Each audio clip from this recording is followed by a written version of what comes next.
नमस्कार विद्यार्थियों, स्वागत आपका परिधि ई लर्निंग ऐप पर। विद्यार्थियों, आज अपन आगे देखेंगे कि पिछली बार हमने ये देखा था कि सर प्रोकैरियोटिक, यूकैरियोटिक और जंतु कोशिका, पादप कोशिका में, अर्थात सर हम कोशिका वाला चैप्टर पढ़ रहे थे जिसमें हमारी लगभग कोशिकाओं में अंतर देख लिया था, ये जंतु कोशिका और पादप कोशिका। सर फिर उसके बाद प्रोकैरियोटिक और यूकैरियोटिक में अंतर देख लिया था। आज विद्यार्थी थोड़ी सी आगे चर्चा करेंगे। मैंने आपको बोला था आगे आप कोशिकांगों को पढ़ेंगे, जिसमें से सबसे पहले एक चीज़ छूट गई थी, कोशिका भित्ति हो गई थी और कोशिका झिल्ली आज आगे चलेंगे। फिर उसके बाद एक एक जो कोशिकांग है, ये तो सर जो कोशिका झिल्ली और कोशिका भित्ति थी, एक तरह से ये तो आवरण था, ये भित्तियाँ थी, तो इसको अपन अन्य कोशिकांगों में मानते हुए चल रहे हैं, लेकिन होते तो ये भी कोशिकांग है। तो विद्यार्थियों, आज अपन ये देखेंगे कि कोशिका झिल्ली क्या होती है, थोड़े सा ये। विद्यार्थियों, कोशिका झिल्ली जो होती है इसको सेल मेम्ब्रेन के नाम से भी जाना जाता है, और सर सेल मेम्ब्रेन के साथ साथ इसको एक और नाम से जानते हैं। सर वो क्या नाम है? इसको अर्धपारगम्य झिल्ली और चयनात्मक झिल्ली के नाम से भी जाना जाता है। सर चयनात्मक यानी डिसाइडेड, अर्धपारगम्य क्या मतलब होता है sir? Semi membrane, semi permeable. क्या होता है विद्यार्थियों? Semi permeable. सर जो कोशिका झिल्ली होती है सर, ये कहाँ पाई जाती है? सर ये तो आपने पहले एक चीज़ बताई थी कि सर जो कोशिका होती है, इस कोशिका के बाहर वाली जो होती है वो तो क्या कहलाती है सर? कोशिका भित्ति होती है सर, यानी सेल वॉल होती है सर। लेकिन सर अगर कोशिका के अंदर बात करी जाए तो सर अंदर की तरफ एक विशेष प्रकार की सर कोशिका होती है। ये इसका डायग्राम मैं यहाँ पे ड्रॉ कर रहा हूँ विद्यार्थियों, इसको देखिएगा।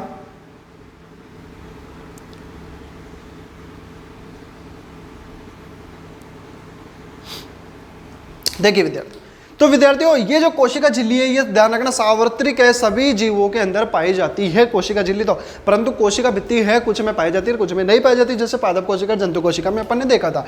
तो विद्यार्थियों ये ध्यान रखना है कि जो कोशिका झिल्ली होती है इसमें क्या होता है, थोड़े से जगह जगह क्या होते हैं, छोटे छोटे सूक्ष्म छिद्र होते हैं, पोर होते हैं। अब सर ये पोर होता है तो इसी के अंदर से क्या होता है, कोई पदार्थ का आवागमन होता है। जिस प्रकार से विद्यार्थियों मान लीजिए अगर कोई ऐसा पदार्थ, पोषक पदार्थ चाहिए इस कोशिका को अपनी वृद्धि करने के लिए, तो वृद्धि करने के लिए मान लीजिए यहाँ से कोई न्यूट्रिशन आया होगा, तो आने के बाद सर ये कोशिका झिल्ली क्या करेगी सर? पहले तो डिसाइड करेगी क्या कि वो पोषक पदार्थ क्या कोशिका के केंद्रक के लिए उपयोगी है। अगर उपयोगी है तो उसको अंदर आने देगी। इसका मतलब है सर वो बाहर किसी पदार्थों को चयन कर रही है, बाहर किसी पदार्थ का डिसाइड कर रही है कि ये सही होगा कि नहीं होगा, क्या ये कोशिका के लिए उपयोगी है कि नहीं है। इसी प्रकार से इसका नाम क्या पड़ा विद्यार्थियों? चयनात्मक झिल्ली, क्योंकि ये चयन कर रही है। अब सर अगर ये चयन कर रही है इसलिए इसका नाम क्या पड़ा सर? चयनात्मक झिल्ली पड़ा। दूसरा इसके बारे में क्या बोला जा सकता है कि सर जो कोशिका झिल्ली होती है, ये इसकी दूसरा फीचर ये है कि सर ये छोटी छोटी जगह क्या होती है, इसके अंदर पोर होते हैं, तो इसके अंदर पदार्थ का आवागमन एक साथ नहीं हो सकता, थोड़ा थोड़ा रुक रुक कर होता है, अर्थात आधा आधा होता है। किस प्रकार से गम्य होता है? आधा आधा इसके अंदर पदार्थ का पारगम्य होता है। पारगम्य का तब मतलब होता है कि उच्च सांद्रता से निम्न सांद्रता की ओर पदार्थ का आवागमन होना। तो सर इसके अंदर जितने ज़्यादा छिद्र होंगे और जितने बड़े छिद्र होंगे, जितने बड़े पोर होंगे, उसके हिसाब से तो जाएगा। अर्थात सर इससे अगर छिद्रों की बोल सकते हैं कि इसके अंदर जो पोर होते हैं उसके ऊपर ही इसकी क्या होती है, पारगम्यता डिसाइड होती है, उसी के ऊपर निर्भर करती है। तो जितने ज़्यादा छिद्र होंगे और जितने बड़े लार्जेस्ट छिद्र होंगे उतनी ज़्यादा पारगम्यता क्या होगी, बढ़ेगी। तो सर यहाँ पे पारगम्यता इसकी थोड़ी कम होती है, क्योंकि कोशिका झिल्ली में एक निश्चित आकार के निश्चित संख्या के छिद्र पाए जाते हैं और उतनी उसकी क्या होगी, पारगम्यता होगी। लेकिन सर ये पारगम्य सभी को नहीं कर पाती। यूँ बोल सकते हो कि सर विषैले पदार्थों को तो बाहर ही रोक देती है, अर्थात नाम तो पड़ ही गया आपको का कि इसको चयनात्मक झिल्ली क्यों बोलते हैं। इसको चयनात्मक झिल्ली बोलने का कारण यही है कि चयन करती है। दूसरा क्या होती है कि सर ये पूरे को क्या नाम है, पारगम्य नहीं होने देती, अर्थात अंदर नहीं जाने देती, इसलिए इसका नाम क्या पड़ा है? अर्धपारगम्य झिल्ली भी पड़ा है। ठीक है विद्यार्थियों, आगे चलेंगे सर कि अर्धपारगम्य झिल्ली और चयनात्मक झिल्ली इसका नाम क्यों पड़ा, इसलिए पड़ा। दूसरी बात करते हैं कि सर अर्धपारगम्य झिल्ली जो है, चयनात्मक झिल्ली है, ये इसी को एक और नाम बोल सकते हैं केंद्रक कला, केंद्रक कला के नाम से भी इसको जाना जा सकता है। ठीक है, तो सर ये जो कोशिका झिल्ली होती है बनी किसकी होती है? सर पादपों के अंदर तो कोशिका भित्ति बनी थी सेल्यूलोज की, लेकिन सर इसके अंदर अगर बात करी जाए क्या नाम है कोशिका झिल्ली की, तो ये किसकी बनी होती है विद्यार्थी? फास्फोलिपिड्स की। किसकी बनी होती है? फास्फोलिपिड्स की। सर अब लिपिड्स और वसा क्या होता है विद्यार्थी? आने वाले समय में आपको बता दिया जाएगा। फास्फोर और लिपिड्स, यानी आप ये ध्यान रखिएगा, जो वसा होती है, वसा के दो पार्ट्स होते हैं, लिपिड्स और ग्लिसरॉल या ग्लिसरीन। ग्लिसरीन आपने पैर वेर वो साबुन वगैरह कुछ आते हैं ना, उसमें देखा होगा आपने कि वो इसी की ग्लिसरीन की बनी होती है। तो वो ग्लिसरीन और लिपिड्स, ये दोनों किसके भाग है सर? ये वसा के भाग है। और वसा अपने को किससे मिलती है? फैटी चीज़ें, ऑयली चीज़ों से, जैसे तेल घी हो गया, इनसे मिलती है। तो अभी अपने को ध्यान क्या रखना है विद्यार्थियों कि वसा यानी फास्फोलिपिड से मिलकर बनी होती है। साथ ही साथ इसके अंदर कुछ अंश प्रोटीन का भी देखने को मिलता है। ठीक है विद्यार्थियों, अब आगे बात करते हैं कि सर इसके फंक्शन क्या हो सकते हैं, कार्य क्या हो सकते हैं किसके? सेल मेम्ब्रेन के। सर सेल मेम्ब्रेन के कार्य ये हो सकते हैं कि सबसे पहले तो क्या करती है कि सर ये भी लगभग कोशिका भित्ति की जैसे कार्य दर्शाती है, यानी आंतरिक अंगों की सुरक्षा कर सकती है, ठीक है। लेकिन मेनली अगर कार्य देखा जाए तो वो तो उसका कोशिका भित्ति का था, लेकिन इसका मेन काम क्या हो सकता है वो देखिएगा विद्यार्थियों। सबसे पहले कोशिकांगों की सुरक्षा करना, क्या करना, कोशिकांगों की सुरक्षा करना, आंतरिक जो कोशिकांग है उनकी सुरक्षा करना, तथा चयनात्मक और अर्धपारगम्य रूप में काम करना। चयनात्मक का मतलब पदार्थ के आवागमन हेतु एक क्या नाम है, एक मार्ग उपलब्ध कराना, उनकी पहचान करना, उनको डिसाइड करना, ये भी किसका काम है सर, कोशिका झिल्ली का काम है। और इन्हीं के आधार पर इसका नाम भी कुछ ऐसा ही रखा गया है, ठीक है विद्यार्थियों। तो सर क्या इसका मेनली दो ही कार्य देखे जा सकते हैं, बिल्कुल ये इसका मेनली दो ही कार्य देखे जा सकते हैं विद्यार्थियों। और अगर अपन आगे बात करें इसकी कोशिका झिल्ली के बारे में कि सर कोशिका झिल्ली क्या नाम है और क्या कर सकती है सर, तो कोशिका झिल्ली के अंदर विद्यार्थियों अभी अपनी पुस्तक के अंदर नहीं है, लेकिन मैं आपको थोड़ा सा बता देता हूँ। ये क्या होता है कि सक्रिय परिवहन निष्क्रिय परिवहन में भी थोड़ी सी सहायता करती है। सर ये कौन से परिवहन हो गए कि पदार्थों के अगर एक्टिव क्या नाम है सक्रिय रूप से अगर प्रवेश करते हैं तो वो सक्रिय परिवहन होता है, और निष्क्रिय रूप से अगर परिवहन होता है तो उसको निष्क्रिय परिवहन कहते हैं। सर ये क्या है कि अभी हमारे टॉपिक में आ गया, तो एनसीईआरटी को फॉलो करते हुए हम इस चीज़ को यहीं छोड़ेंगे, क्योंकि एनसीईआरटी के अंदर ये सक्रिय यानी एक्टिव ट्रांसपोर्टेशन, सक्रिय परिवहन, निष्क्रिय परिवहन हमारी बुक में है नहीं, क्योंकि हमारी बुक में तो कोशिका झिल्ली थी और कोशिका झिल्ली की एक दो वर्ड्स के अंदर इसको कुछ समझा रखा, तो अपन ने एक फ्लो को लाइनों का अकॉर्डिंग देखते हुए इसको समझा है। तो विद्यार्थी आगे चर्चा करते हैं। सर एक कोशिकांग दो कोशिकांग तो देख लिया अपन ने, कोशिका भित्ति और कोशिका झिल्ली, लेकिन ये सर आवरण युक्त है इसलिए उनको अलग से देखा। दूसरा क्या हो सकता है कि सर हमने ये देखा है कि अब मेन कोशिकांगों की बात करेंगे, जिसमें से सबसे पहले मैंने कोशिकांग उठाया विद्यार्थियों, ध्यान रखना, सूत्रकणिका। क्या बोला मैंने, सूत्रकणिका। विद्यार्थियों एक सबसे इंपॉर्टेंट क्वेश्चन ये है कि माइटोकॉन्ड्रिया होती है ना, अधिकतर बच्चों को ये तो पता रहता है कि माइटोकॉन्ड्रिया सर इसको माइटोकॉन्ड्रिया तो इंग्लिश टर्म है, ये हिंदी टर्म है। तो विद्यार्थी आज आपको जानकर हैरानी होगी कि माइटोकॉन्ड्रिया इंग्लिश टर्म है, लेकिन इसको हिंदी में क्या बोलते हैं, क्योंकि अपन को बचपन से ये सिखाया गया है माइटोकॉन्ड्रिया, लेकिन माइटोकॉन्ड्रिया का जो इंग्लिश जो हिंदी टर्म होता है वो विद्यार्थी ध्यान रखना सूत्रकणिका ही होता है। क्या होता है विद्यार्थियों, सूत्रकणिका। क्या होता है विद्यार्थियों, सूत्रकणिका। आइए आगे चर्चा करते हैं, और मैं अब इनके बारे में बताऊंगा आपको कि किसने किसकी खोज करी थी।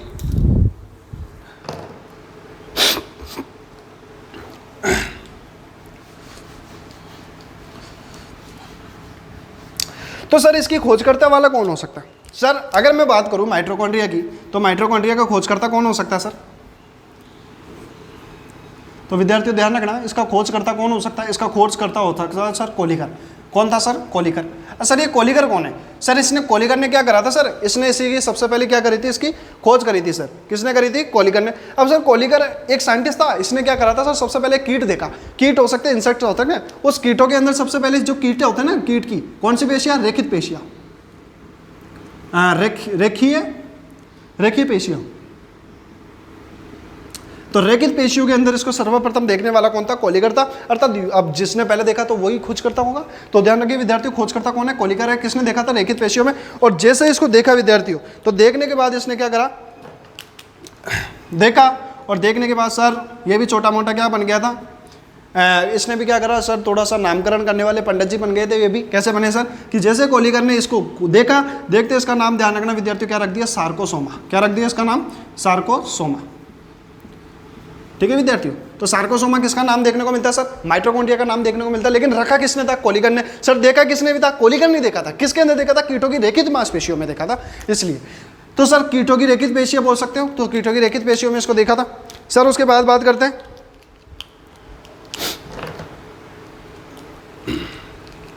दूसरा साइंटिस्ट आता है एक और, फ्लेमिंग।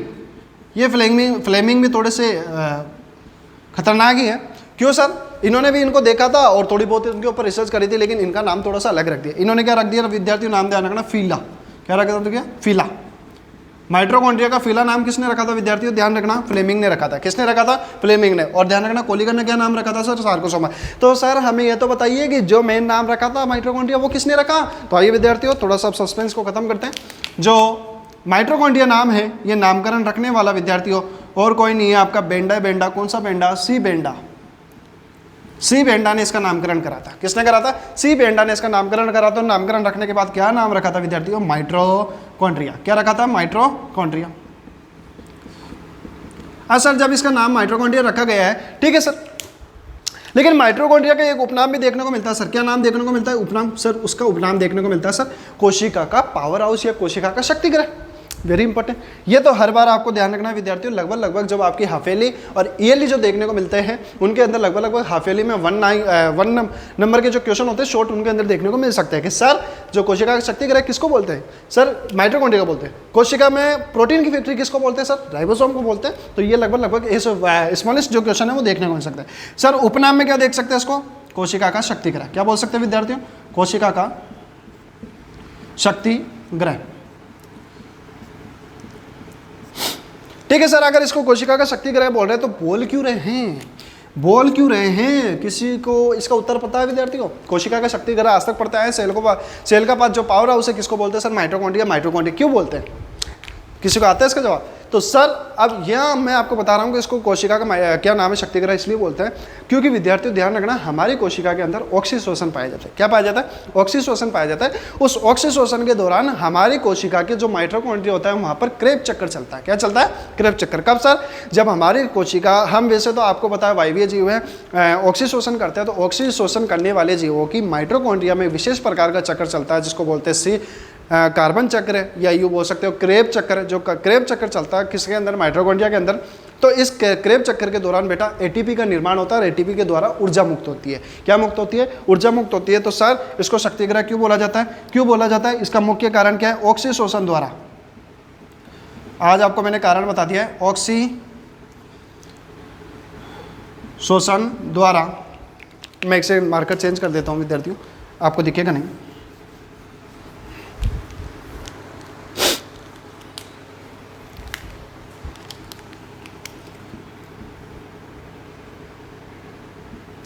ऑक्सीशोषण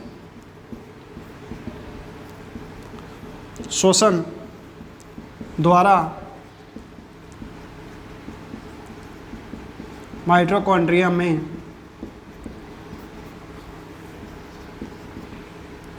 क्रेब चक्र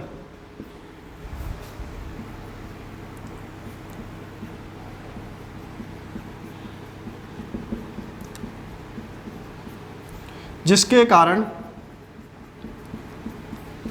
एटीपी से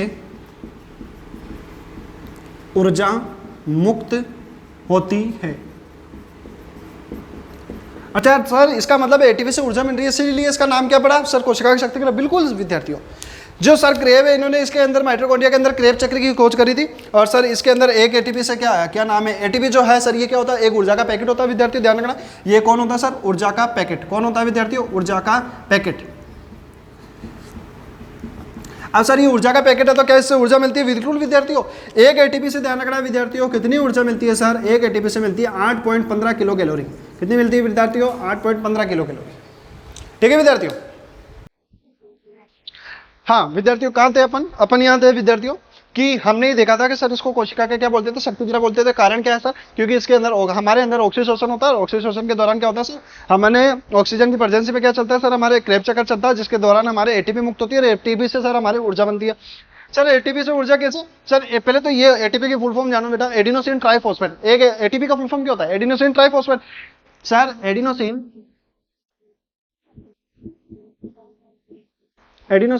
ट्राइफॉस्फेट। सर एडिनोसिन ट्राइफॉस्फेट, इसका मतलब है सर, ट्राई का मतलब तो केमिस्ट्री में 3 होता है, इसका मतलब है सर एडिनोसिन का है, ये एक न्यूक्लियोटाइड है बेटा, ध्यान रखना। तो ट्राइफॉस्फेट यानी इसके अंदर फास्फेट के अणु कितने होंगे बेटा, 3 होंगे। कितने होंगे, 3 होंगे। और जब 2 फास्फेट के अणु निकलते हैं तो विद्यार्थी ध्यान रखना साथ के साथ ऊर्जा भी मुक्त होती है, जो कि हम आपको क्लास 12 के अंदर देखेंगे। आणविक जब अपन क्या नाम है, हम जब डीएनए का जो क्या नाम है वंशांगति वाला जो चैप्टर है उसके अंदर देखेंगे विद्यार्थियों कि वहाँ पे किस प्रकार से ऊर्जा मुक्त होती है। यहाँ पे भी अपन कुछ 11 में कुछ ऐसे चैप्टर है जहाँ पर भी आपको कुछ ना कुछ यहाँ पे एटीपी से संबंधित वर्णन देखने को मिलेगा। ठीक है विद्यार्थियों, आइए अब अपन ने देखा था कि सर एक एटीपी जो होती है ना, ये ऊर्जा का पैकेट कैसे ऐसा है, क्योंकि एक एटीपी में 8.15 यानी 8.15 किलो कैलोरी ऊर्जा निकलती है, इसलिए इसको क्या बोला, ऊर्जा का पैकेट बोला। अच्छा सर बात करते हैं विद्यार्थियों, ये तो क्या हो गई, माइटोकॉन्ड्रिया की बेसिक जानकारी हो गई। माइटोकॉन्ड्रिया की बेसिक जानकारी हो गई तो सर इसका मतलब ये है कि खोजकर्ता आ गया। सबसे पहले किसने क्या खोज करी, किसने क्या नाम दिया, वो आ गया। उसके बाद अपन ने देखा सर ये माइटोकॉन्ड्रिया के बारे में थोड़ी सी बातें हैं। चलो विद्यार्थी बात करते हैं सर ये माइटोकॉन्ड्रिया के मेन, इसके बारे में तो आपने थोड़ी जानकारी दे दी, लेकिन अब बात करते हैं संरचना की। सर संरचना में क्या हो सकता है, माइटोकॉन्ड्रिया जो होता है विद्यार्थी उसके अंदर ध्यान रखना है, जो माइटोकॉन्ड्रिया का बाह्य आवरण होता है, इसका मतलब है कि सर बाहर एक आवरण होगा, अंदर एक आवरण होगा, और जब दोनों आवरण होंगे इसका मतलब है माइटोकॉन्ड्रिया कैसा कोशिकांग है, दोहरी झिल्ली युक्त कोशिकांग है। कैसा है विद्यार्थियों? दोहरी झिल्ली युक्त। कैसा है? दोहरी झिल्ली युक्त कोशिकांग है। कैसा है विद्यार्थियों? दोहरी झिल्ली युक्त कोशिकांग है, यानी सर मल्टीलेयर वाला। यस सर, बिल्कुल, यानी दो झिल्ली युक्त कोशिकांग है सर। जब भी दो झिल्ली की बात आती है तो विद्यार्थी ध्यान रखना, एक बाहर वाली झिल्ली होगी, एक बाह्य वाली परत होगी, एक आंतरिक वाला होगी, आउटर लेयर होगी और इनर लेयर होगी। तो सर आउटर का मतलब बाह्य भित्ति या बाह्य झिल्ली, आंतरिक झिल्ली, ठीक है सर। अब सर जो आंतरिक झिल्ली होती है उस आंतरिक झिल्ली के अंदर विशेष प्रकार की कुछ संरचनाएं दिखाई देती हैं। उन संरचना को सर उंगली नुमा संरचना या फंगल लाइक स्ट्रक्चर बोलते हैं। ये इस प्रकार से आपकी एनसीईआरटी में बिल्कुल बयां कर रखा है विद्यार्थियों। एनसीईआरटी में ये बताया गया है कि ऐसे उंगली लाइक यू एक संरचना दे रखी है। तो फिंगर लाइक संरचना होती है सर किसमें देखने को मिलती है? सर माइटोकॉन्ड्रिया के अंदर एक विशेष प्रकार की उंगली नुमा संरचना देखने को मिलती है जिसका नाम है क्रिस्टी। क्या नाम है विद्यार्थियों? क्रिस्टी। सर ये देखो विद्यार्थियों, ये उंगली नुमा जो संरचना दिख रही है आपको, यूं सर ये रही, बिल्कुल दिख रही है सर। जो ये उंगली नुमा संरचना दिख रही है इसका नाम है क्रिस्टी। और सर इस उंगली नुमा संरचना के अंदर कुछ विशेष प्रकार का द्रव्य, गाढ़ा द्रव्य भरा रहता है। क्या नाम भरा है? कोई गाढ़ा द्रव्य भरा रहता है विद्यार्थी, उसका नाम ध्यान रखना। ये जो ब्लैक कलर से मैंने यूं कर रखा है उसका नाम क्या है विद्यार्थियों? मैट्रिक्स। उस गाढ़े द्रव्य को मैट्रिक्स है सर, हिंदी में बोल सकते हैं सर आधात्री। क्या बोल सकते हैं विद्यार्थियों? आधात्री। ओके सर, आधात्री यानी मैट्रिक्स, यानी क्रिस्टी के अंदर पाया जाने वाला द्रव्य क्या कहलाता है? मैट्रिक्स या आधात्री कहलाता है। दूसरा सर, जो ये क्रिस्टी होती है ना, क्रिस्टी के ऊपर सर विशेष प्रकार के कण पाए जाते हैं। क्या पाए जाते हैं? विशेष प्रकार के कण पाए जाते हैं सर। उन कणों का नाम क्या है सर? अफवन कण या ऑक्सीजोम। क्या नाम है? अफवन कण और ऑक्सीजोम। सर इनका काम क्या है विद्यार्थी? जब क्रेब चक्कर चलता है ना, तो क्रेब चक्कर चलते समय इलेक्ट्रॉन का परिवहन होता है। क्या होता है? इलेक्ट्रॉन का जब परिवहन होता है तो इलेक्ट्रॉन के परिवहन के लिए उन इलेक्ट्रॉन को एब्जॉर्ब करने वाला, झेलने वाला या अपने आप में अवशोषित करने वाला, उनको लेने वाला एक्सेप्टर कौन होगा? सर उनको लेने वाला कौन होगा? अपन का। सर ये क्रेब चक्कर कहाँ आएगा? ये आने वाले चैप्टरों में आपको बताऊंगा मैं, वहां पे देखेंगे कि अपन क्रेब चक्कर कैसे चलता है। लेकिन वहां पर याद रखना है, मैं दोहरान कर दूंगा कि सर इलेक्ट्रॉन को जब एक्सेप्ट करना पड़ता है क्रेब चक्कर के अंदर कौन से कण करते हैं? अफवन कण करते हैं सर। इसी कारण इस अफवन कण का एक को नाम देखने को मिलता है विद्यार्थी, ध्यान रखना, ऑक्सीजोम। क्या नाम है? ऑक्सीजोम। क्या नाम है? ऑक्सीजोम। लेकिन बात आती है सर यहां पर क्या दो फैक्ट देखने को मिलते हैं सर। दो फैक्ट कौन से? दो फैक्ट याद रखना विद्यार्थियों कि सर यहां पे ऑक्सीजोशन हो रहा है, हमारी सारी कोशिकाओं के अंदर ऑक्सीजोशन हो रहा है। लेकिन सर हमारी कोशिकाओं के अंदर एक प्रकार की ऐसी कोशिका जिसके अंदर ऑक्सीजोशन नहीं होता, उसका नाम है सर आरबीसी। जब आरबीसी के अंदर ऑक्सीजोशन नहीं होता तो विद्यार्थी ध्यान रखना, वहां क्रेब चक्कर भी नहीं चलेगा, वहां क्रेब चक्कर नहीं चलेगा। उसका मतलब सर यहां एक प्रश्न बहुत इंपॉर्टेंट बनता है कि मनुष्य के शरीर के अंदर ऐसी किस प्रकार की कोशिकाएं हैं जिन कोशिकाओं के अंदर सर क्रेब चक्कर देखने को नहीं मिलता? आरबीसी। और सर आरबीसी के अंदर अगर माइटोकॉन्ड्रिया नहीं है, सॉरी माइटोकॉन्ड्रिया तो है लेकिन माइटोकॉन्ड्रिया के अंदर ऑक्सीजोशन नहीं होता सर, वहां पर अनऑक्सीजोशन होता है, इसीलिए सर वहां पर क्रेब चक्कर नहीं चलता। दूसरा फैक्ट क्या होता है सर ऑक्सीजोम वाला? दूसरा फैक्ट ये हो सकता है सर कि हमने देखा है कि सर ये तो ज्यादातर जीवाणु जिनके अंदर माइटोकॉन्ड्रिया है और माइटोकॉन्ड्रिया के अंदर अफवन कण होते हैं, लेकिन सर इसका एक एक्सेप्शन है। एक्सेप्शन क्या है? मतलब अपवाद कैसे? सर जीवाणुओं के अंदर विशेष प्रकार की माइटोकॉन्ड्रिया देखने को ही नहीं मिलती। जब माइटोकॉन्ड्रिया उनके अंदर नहीं है तो सर वहां पर उनके अंदर ऑक्सीजोशन कैसे होता होगा? तो वहां पर विद्यार्थियों आपको कल भी बताई थी, तो जीवाणुओं के अंदर सर ऑक्सीजोशन कैसे होता है? तो जीवाणुओं के अंदर ध्यान रखना विशेष प्रकार की एक संरचना पाई जाती है जिसको मिजोजोम बोलते हैं। क्या बोलते हैं विद्यार्थियों? मिजोजोम। जो विद्यार्थी ध्यान रखना क्या नाम है कोशिका, जो जीवाणु होता है उस जीवाणु की ऐसी कोई लेयर होती है, उस लेयर के बाहर एक विशेष प्रकार की ऐसी संरचना पाई जाती है, इसको बोलते हैं मिजोसोम। क्या बोलते हैं? मिजोसोम। और ये मिजोसोम में विद्यार्थी ध्यान रखना उनके अंदर शोषण का कार्य करती है। तो ध्यान रखना जीवाणुओं के अंदर शोषण का कार्य करने वाली संरचना क्या कहलाती है? मिजोसोम कहलाती है। लेकिन वही की वही माइटोकॉन्ड्रिया में करने वाली कौन है? अफवन कण या ऑक्सीजोम। ठीक है विद्यार्थियों, आगे बात करते हैं सर। अब एक बहुत इंपॉर्टेंट बात आ रही है, मैंने कई बार इन क्वेश्चनों को घुमा घुमा के दिया था तो बच्चे कई बार अटक जाते हैं। कैसे विद्यार्थियों? हमेशा टीचर जब पढ़ाता है ना तो वो पढ़ाते समय तो अपनी सारी जानकारी दे देता है, लेकिन एक टीचर क्या होता है उस जानकारी से इर्द गिर्द जो क्वेश्चन बनते हैं उनको अगर बनाना सिखाए तो वो भी एक क्या नाम है अच्छी भूमिका रहती है किसी टीचर की उस फील्ड के अंदर। तो विद्यार्थियों अब सुनना, मैंने कहा आपको ये माइटोकॉन्ड्रिया है, इस माइटोकॉन्ड्रिया के अंदर डीएनए और आरएनए दोनों पाया जाता है। इसका मतलब है सर जो माइटोकॉन्ड्रिया होता है वो अपना स्वयं का डीएनए लेके घूमता है। बिल्कुल सर, माइटोकॉन्ड्रिया में स्वयं का डीएनए पाया जाता है। दूसरा, माइटोकॉन्ड्रिया में कोशिका की भांति उसके अंदर द्रव्य भी पाया जाता है जिसका नाम यहां पे रखा था विद्यार्थियों मैंने, क्या? मैट्रिक्स। तीसरा, माइटोकॉन्ड्रिया के अंदर सर विशेष प्रकार का क्या पाया जाता है सर, राइबोसोम भी पाया जाता है। ओहो, इसका मतलब है सर कि आधे से ज्यादा कोशिका के अंग, आधे से ज्यादा तो नहीं कह सकते, लेकिन 30% कोशिका के अंग इसके अंदर देखने को मिलते हैं। इसके अंदर राइबोसोम देखने को मिल रहा है, इसके अंदर कोशिका द्रव्य की, जैसे यहाँ पे सर, यहाँ पे क्या देखने को मिल रहा है, मैट्रिक्स मिल रहा है। तीसरा सर यहाँ पे क्या देखने को मिल रहा है सर, यहाँ पे देखने को मिल रहा है आनुवंशिक पदार्थ डीएनए, और इसके अंदर आउटर लेयर, इनर लेयर, दोनों पांचों की पांचों चीजें इसमें देखने को मिल। इसका मतलब है सर कहीं ना कहीं माइटोकॉन्ड्रिया स्वयं भी कोशिका की भांति कार्य करता है, और कोशिका की भांति कार्य करने के कारण विद्यार्थियों आपको एक जानकर हैरानी होगी कि कोशिकांग में जो मुख्यतः सूत्रकणिका होती है, माइटोकॉन्ड्रिया होती है, इस माइटोकॉन्ड्रिया का एक अन्य उपनाम और देखने को मिलता है, उसका नाम है अर्धस्वायत्त अंग।